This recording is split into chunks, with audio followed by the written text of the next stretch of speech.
Hey everyone and welcome back to Final Fantasy XIV, where today it is time to begin the first series of 8-player raids. Alright, let us begin here at the Waking Sands by speaking with Urianger. Oh yes, and between episodes I've been working on the relic weapons. I currently have the following at the Zenith stage. I've got Paladin, Monk, Dragoon, Ninja, Scholar, Bard, and Summoner. I still need to do Black Mage, White Mage, and Warrior, but I'm making good progress on those. Which is good, because we're gonna need those weapons for what's coming up. Alright, Urianger, you have 3 quests for us. We're gonna do Primal Awakening. Urianger would speak with you regarding the unidentified Primal. When the Senary moon did wane, there sounded a blood-curdling roar. A new Primal had roused, the portents gave us to believe, one whose identity yet lieth beyond our ken. He is referring to the roar we heard at Silvertear Lake back when we were celebrating the fall of the Praetorium.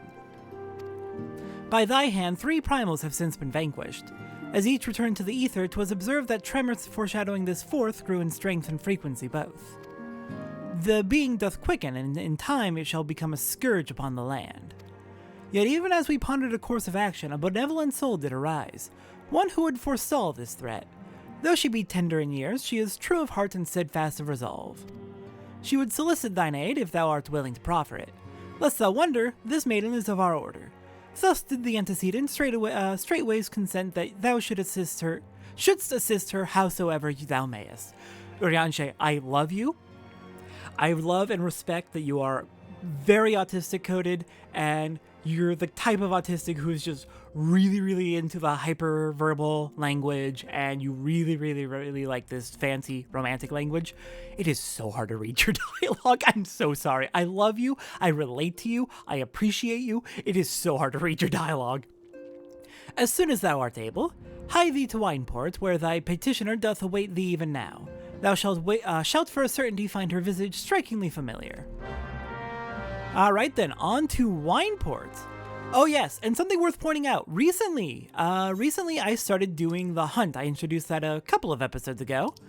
The hunt being a way to fight enemies in exchange for allied seals, and then we can trade those allied seals for prizes and rewards. I mentioned I would be focusing on the mount speed increases that you can get from those. However, so far I've actually been spending those on Aetheryte tickets, which are really cheap. It's like 5 allied seals for 1 Aetheryte ticket, and you get 100 for 1 S-rank kill, as long as you're in a party. And I think you also get 100 for a B-rank kill off the hunt board. So you can get like 20 Aetheryte tickets a week just from the hunt board alone. Aetheryte tickets are really good. They are free teleports wherever you want to go. I'm going to be saving so much money with these. I'm going to stock these up until I have about 100, and then I'm going to start saving up for the mount speed increases. But for now, hello there, Alize. You look quite familiar indeed.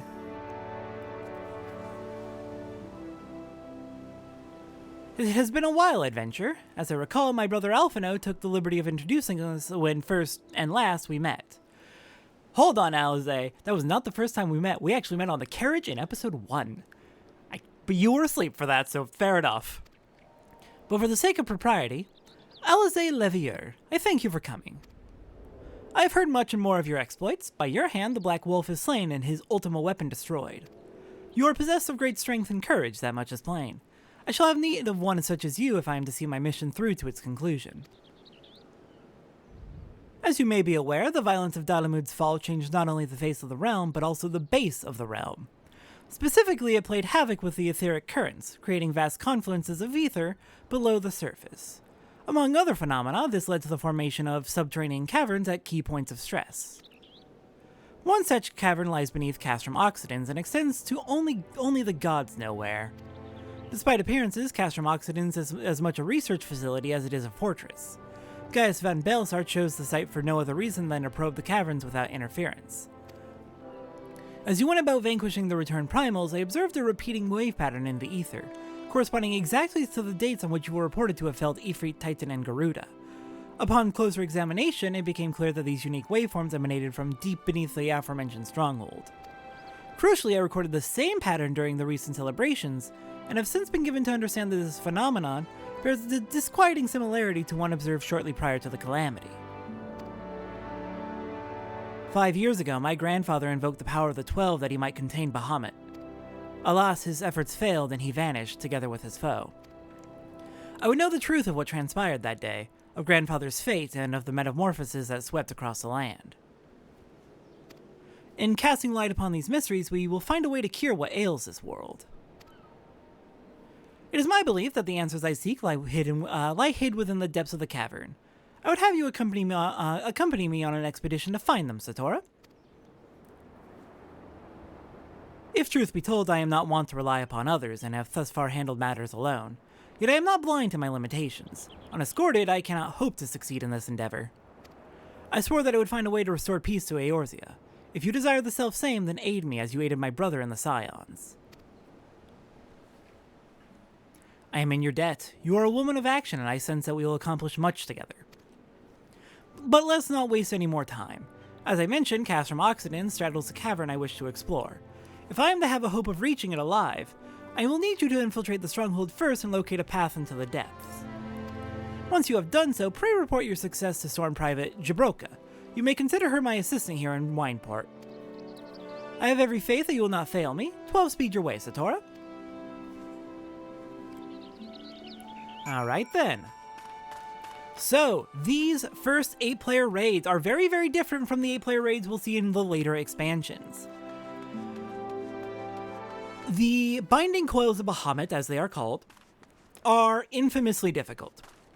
To the point that the developers are actually planning removing them from the game and replacing them and reworking them entirely with a new, much more well-balanced and well-designed set of fights.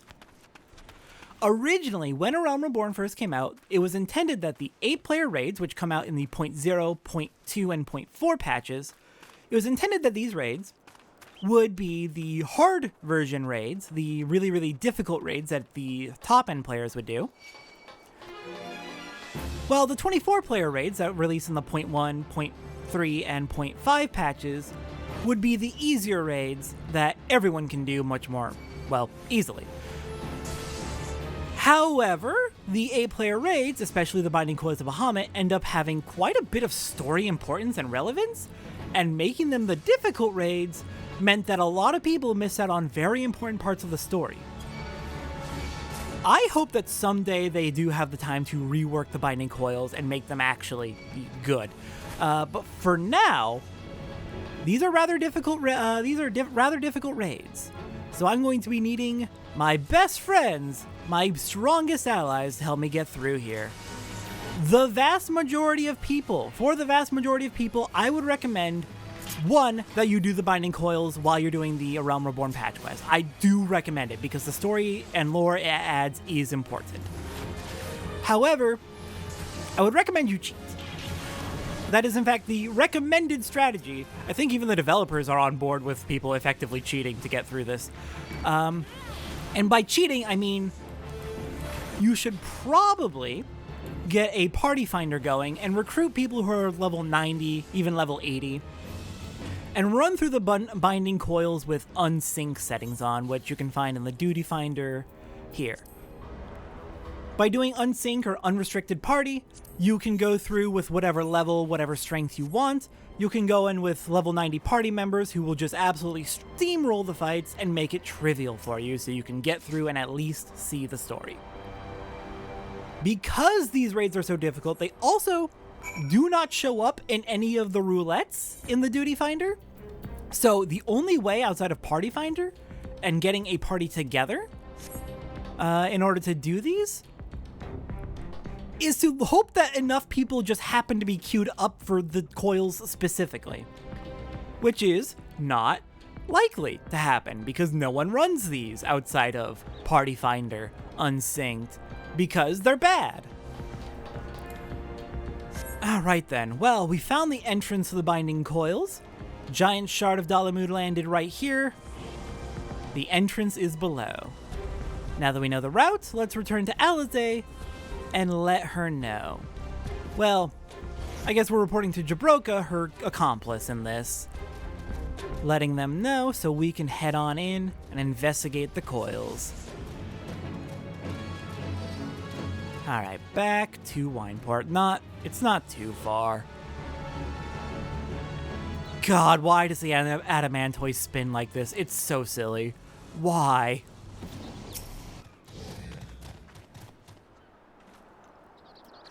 I've been expecting you, Satora. By your coming, I take it you have successfully located the cavern entrance inside Castrum Oxidens. So that's where it's to be found. Marvelous. Oh, but allow me to properly introduce myself. Jabroka is my name, and it is my honor to serve Lady Alize. Though, for reasons of convenience, at present I also serve the Maelstrom. This uniform accords me certain privileges, you see. In particular, ready access to the Maelstrom's regional scouting reports. They provide a wealth of local knowledge, including information on secret passages. But enough about me. I shall notify Lady Alize of your discovery that she may prepare for the expedition. Though I don't doubt your abilities, none can say what dangers lurk beneath Castrum Oxidens. For my lady's sake as well as your own, please spare neither preparation nor caution. Pray choose your companions well. Alright.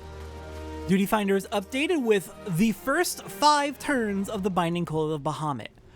The way that the 8-player raids are typically referred to by the community is a single letter referring to which 8-player raid it is, followed by a number corresponding to which of the raids in the series it is, and then finishing that with either an N for the normal difficulty or an S for the savage difficulty. The Binding Coils are somewhere between extreme and savage difficulty, so they're like the 3rd hardest content in the game at level, without going unsynced. They also generally don't have savage variants. The second section of the series, the second Coils of Bahamut, do have savage raids, but I don't think we'll actually end up doing those. Also, unique to the Binding Coils is that for each of the 3 sets of raids, all of the turns of all of those individual raids in each set are unlocked all at once. So we have the entirety of turn 1 to turn 5, the entire first set of Binding Coils just unlocks immediately. You only need to do the last raid in each set for Binding Coils in order to proceed with the story. But I am going to be doing all of them because there is cutscenes and lore and information and also loot that I want to grab. So yeah, I will be back in a few hours in real life, in just a few moments for you, once I have my party of 8 players, and we're going to dive on in, and I think we're going to be doing this synced. We're going to be doing this at level, without cheating and going in overpowered. I want to see how difficult this is. See everyone in a bit. Alright, we are back, and we've got our full party of 8, including a lot of old friends and some newcomers. Newcomers include Lavandula, Zera, Wendy, Yoshikage Miya, and Tsunesu Ura. Lots of new friends for this one. So, let's get started with the first turn of the Binding Coils. I believe we are not going to be doing this on mine difficulty settings.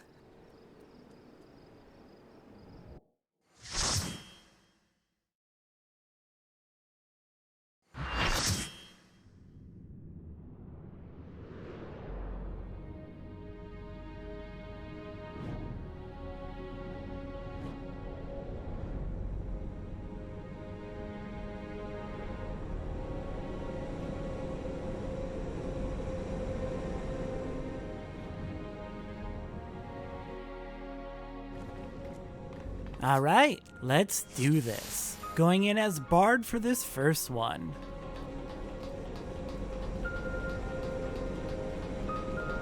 Into the coils.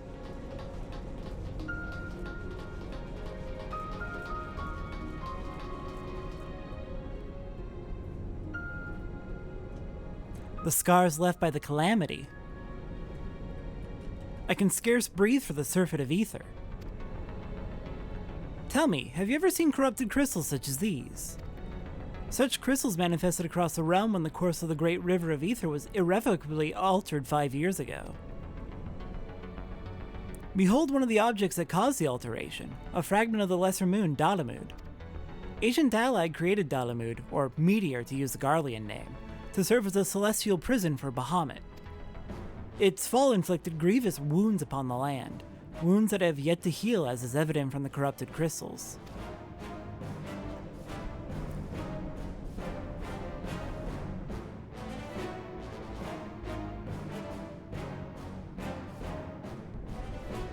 Amazing. Dalamud's internal defenses still function in spite of everything, a testament to the ingenuity of the Alligans. The Garleans seek to appropriate their advanced technology, I'm certain of it. We are about to come face to face with secrets that have long lain buried within the sands of time. Great dangers may lie beyond, but we have come too far to turn back. The truth of the Calamity is within reach.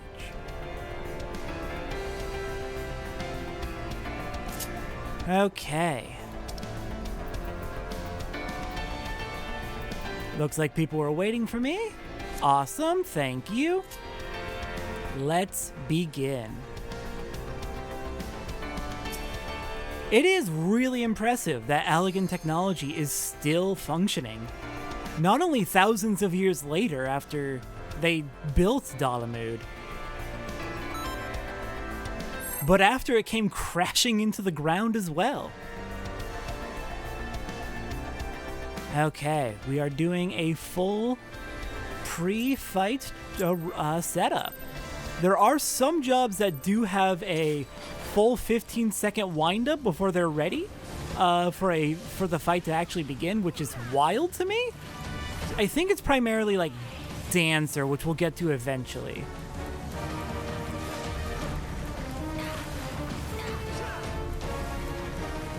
But yeah, there are some jobs with very, very long wind-ups before this battle actually starts, which never a bad idea to make sure you've got those going properly when you take on harder content like this. Thankfully, I believe the first few turns of Bahamut are not too difficult, though overall the raid is considered to be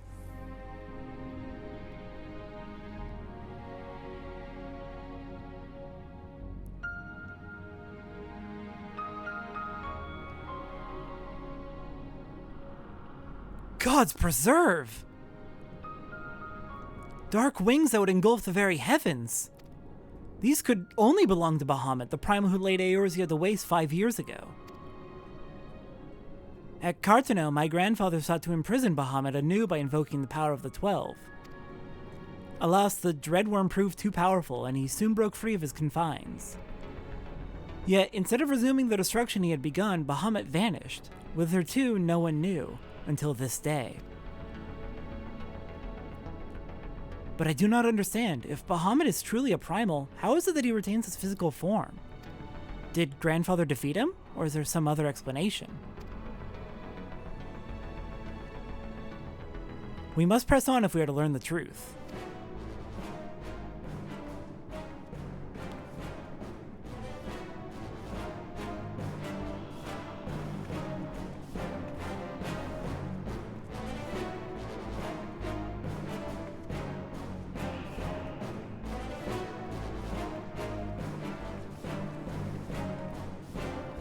Jesus, that is a huge wing, actually. Oh god, that's terrifying. Alright, further in we go. God. Yeah, no, I'm very glad that I don't live in Eorzea, actually, because seeing Bahamut at the fall of Dalamud would have been nightmare-inducing, actually. Okay, we got a bunch of enemies around here. They're not too bad, it seems.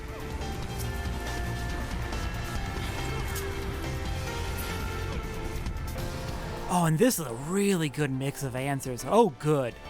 I'm loving this. Answers is one of my favorite songs. It's also the theme song of A Realm Reborn. So I'm eating well.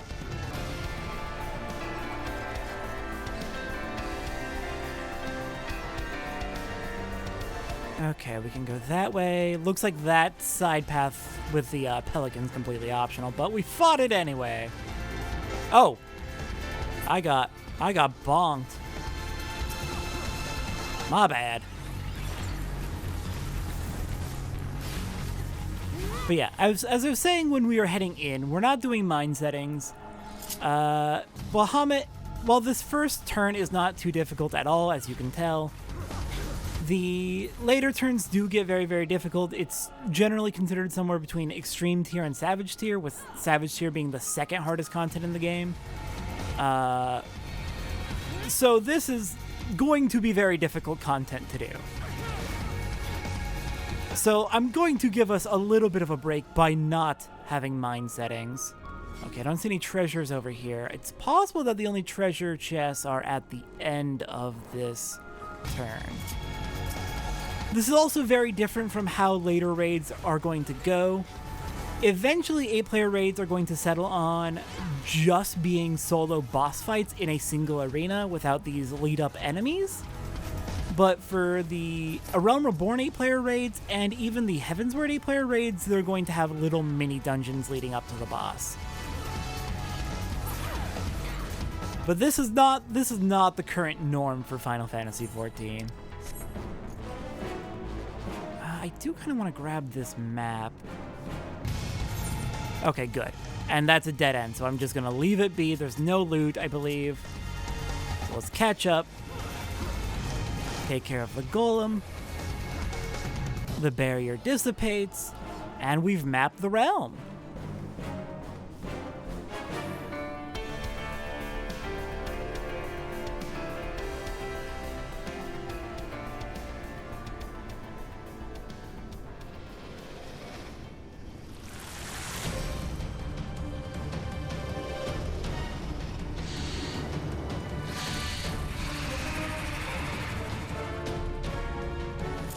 Well, hello, Caduceus.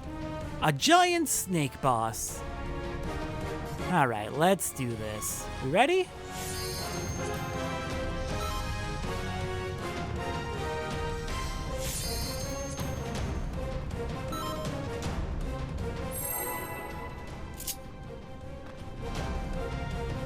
Oh crap, oh crap.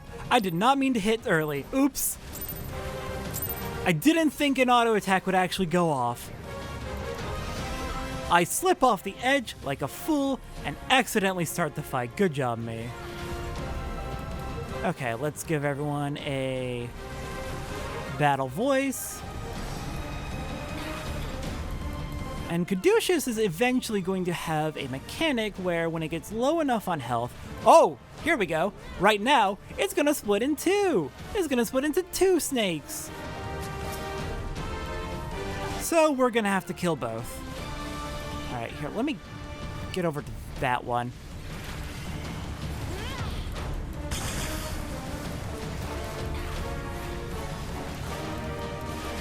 I feel like it might be a wise idea to keep them separated. I don't actually know. All right, let's pop a potion of dexterity. Get our next song going. Oh, and you've got 5 stacks of a buff. Too bad I'm on controller and can't usually check what that buff is. But I don't like seeing enemies with that many stacks of any buff. 8 stacks? Oh god, kill it quick. I don't know what it's doing, and I don't want to find out.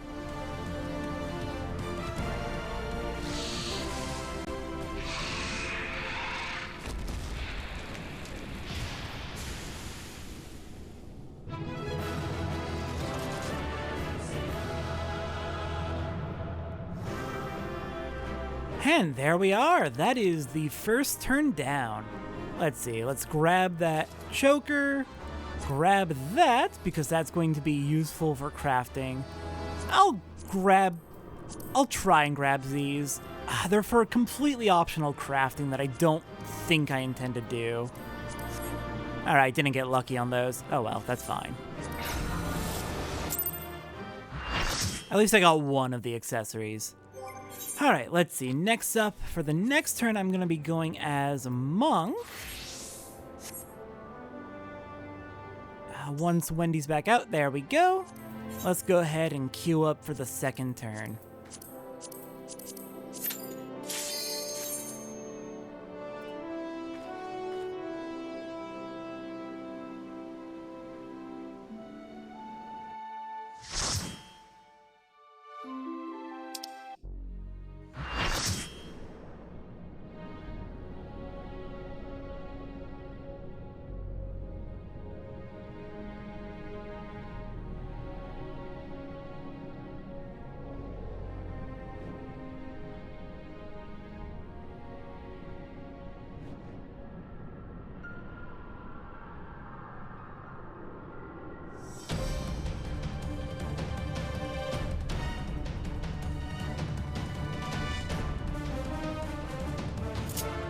Alright, if I remember correctly, this one is kind of maze-like?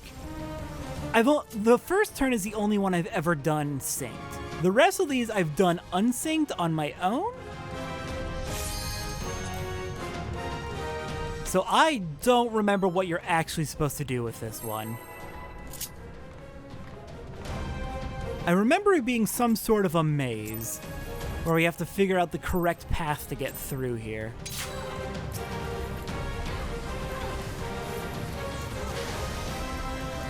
Alright, well, let's start out by taking care of this monitoring node before it can become an issue. I remember this thing having some nasty AoEs. Yeah, it's charging up to a big attack, and we want to kill it before it has a chance. Okay, good. We are clear. Now, which way are we going? I'm just gonna follow the party.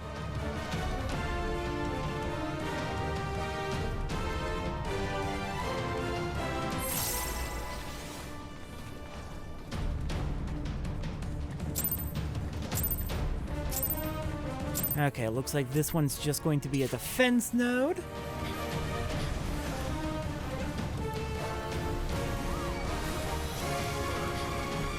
This one doesn't seem too bad, though I am taking more of a beating than I would like.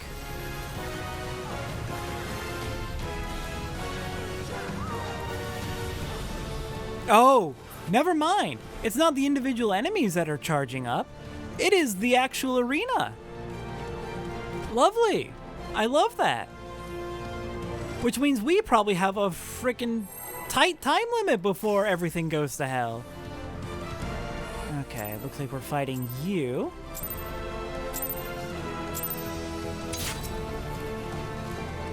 Hey, you get back here. Alright, fine.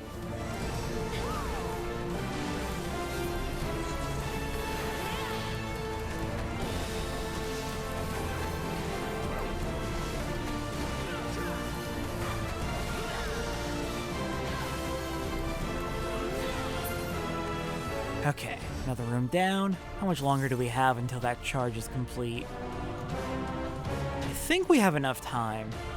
We should. We're going through here pretty smoothly.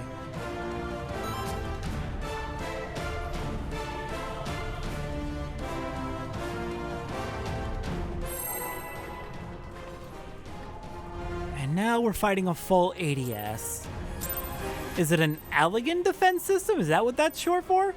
I'm gonna say probably yes. That sounds reasonable. Oh, and this thing's got some buffs on it. Oh, and it's got a lot of health. Just what we need.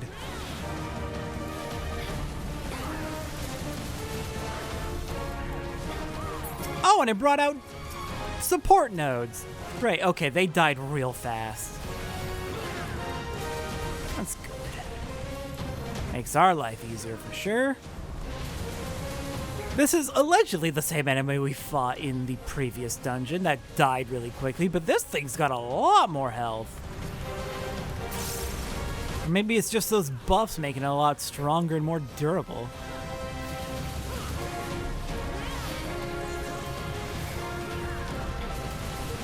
Oh crap, oh crap. Get behind it. Oh crap.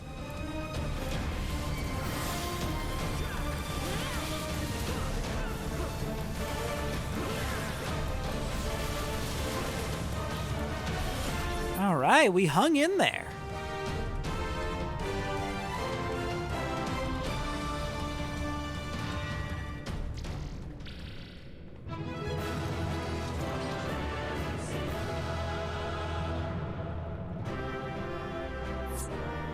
Alright, and that is the first 2 turns of the Binding Coils of Bahamut. Ooh, handgear coffer, thank you. I'll grab that.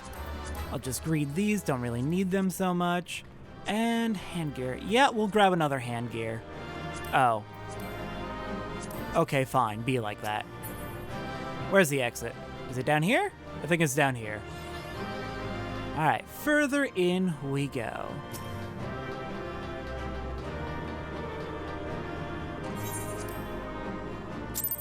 And that is the first 2 turns of the Binding Coils. We're going to be splitting this up into 3 episodes total next time on Final Fantasy XIV, the 3rd and 4th turns of the Binding Coils of Bahamut. We'll see everyone next time for that.